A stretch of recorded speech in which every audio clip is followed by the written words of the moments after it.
What's up, everybody? It is Leo here from leothemarketer.com, and welcome to this week's Small Business Tips. What makes a successful small business owner and entrepreneur? You know, a lot of times when we think about what is it that makes some people succeed and other people not so much, right? A lot of people may have different opinions or different thoughts about this topic, and I think that there are a lot of different reasons why some people succeed and others do not, right? But in this video, I would like to share 3 things with you that I believe can make a huge difference to you if applied properly. And the reason I say this is because when I first started my first business some years ago, my main focus was to really create the best business possible, try to make as much money as possible, and live a big life, right? The truth of the matter is that I did everything backwards, right? And in the 3 tips that I'm going to share with you right now, had I followed those tips from the beginning, I believe that I would have been at a much better place a lot sooner than I got there. But I did get there, and I'm still striving to get there. So I'm going to share with you the first tip to becoming a successful small business owner and entrepreneur is to become an informational hub for your prospects, clients, and customers. What I mean by that is this. In this day and age, we live in an informational time. Everybody hears that, but what does that mean? That means this. Be the person that your marketplace goes to in order to get advice, in order to get some information, in order to get how-to, in order to get some guidance. If you can strategically place yourself in an area, right, of your marketplace that your people know that whenever they have a problem, whenever they have a question, whenever that they need to get some sort of information, they can go to you. If you can position yourself as such, you're going to be in a much, much better place than the majority of your competitors.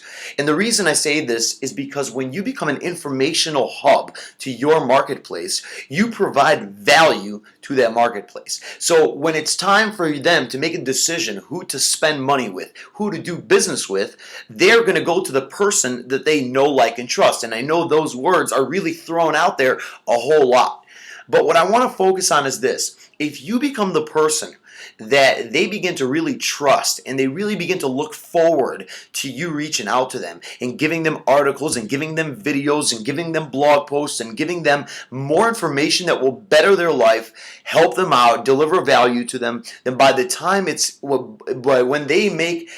when they get to the time, where they have to make a decision on who to do business with, they're going to go with the person that they look at as a leader in their market, right? As a leader in their marketplace. And if you become an informational hub to your prospects, to your clients, to all the people that you know, that all the people that deal with you, you're going to get a huge advantage on whether they're going to do business with you or not. And you're going to get a huge advantage because you're going to gain the title of marketing maven, right? And when you become a marketing maven, which is a marketing expert, everybody wants to deal with an expert. So there are many, many advantages for becoming that person that people come to for information.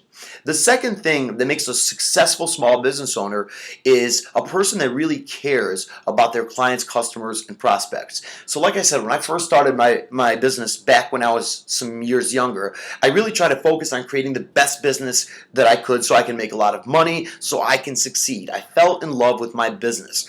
But after I got out of that business and some time passed and I really started to study guys like Jay Abraham, Dan Kennedy, Chet Holmes, once I really started to focus on strategy versus tactics, I started to realize that if I position myself as that person that is the informational hub for my people, and I truly care and I truly love my clients and my prospects and my customers, then when you connect the dots from that central hub to the person that really cares about them, that really tries to deliver value to them, that really thinks about what's good for my clients, what's good for my prospect, what's good for the people that come and depend on me for this information, that's really going to put me far ahead of my competitors. Why? Because the majority of people fall in love with their businesses. And like I said, I've made that mistake several times. It wasn't until I truly understood the value of what a client, prospect, and a customer means until I started to realize that if I fall in love with my clients, then my business will take on a role of its own. So instead of focusing on my business, I focus on providing value to my clients. And when I provide value to my clients, my business grows. The third point in what makes a successful small business owner and entrepreneur is work.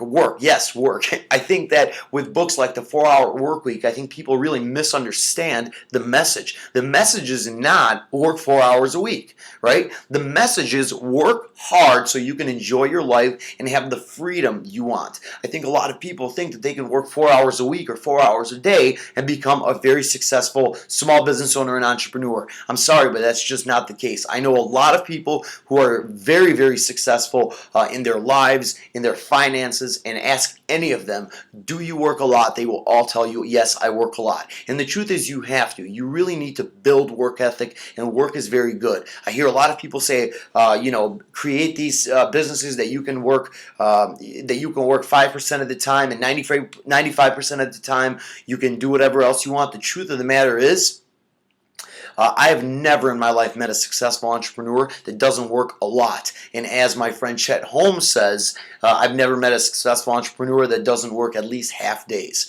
So a half day is what? A half day is 12 hours a day, either the first half or the second half. Anyways, for your small business tips of the week, I'm Leo from LeoTheMarketer.com. Catch you next week for more small business tips. Take care.